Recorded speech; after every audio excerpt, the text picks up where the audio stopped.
Anand railway station નજીક Bhalej overbridge પાસે અમદાવાદથી વડોદરા તરફ જઈ રહેલી માલગાડીના બે ડબ્બા અચાનક પાટા પરથી ઉતરી જતા મોટી રેલ દુર્ઘટના સર્જાઈ હતી।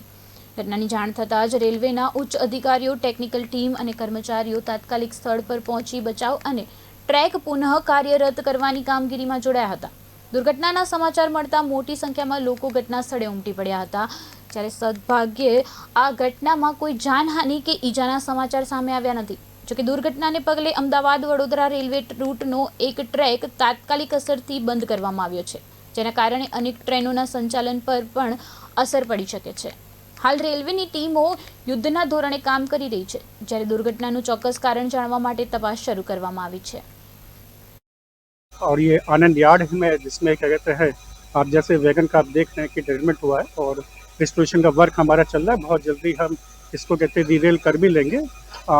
हमारे जो सीनियर्स ऑफिसर्स हैं वो साइड पर हैं। और लेकिन ये आनंद यार्ड की घटना है तो हमारा डाउन और अप लाइन दोनों का जो मेन ट्रैफिक है उस पर कोई इसका इफेक्ट मतलब नहीं हुआ है। अभी जैसे कि आपने देखा, हमारी गुजरात सुपरफास्ट एक्सप्रेस अहमदाबाद की तरफ गई है और पीछे नवजीवन है वो आ रही है, तो हमारे मेन लाइन का ट्रैफिक एकदम उस पर कोई ऐसा प्रभाव नहीं पड़ा है और इसका भी हम बहुत जल्द रिस्टोरेशन कर लेंगे।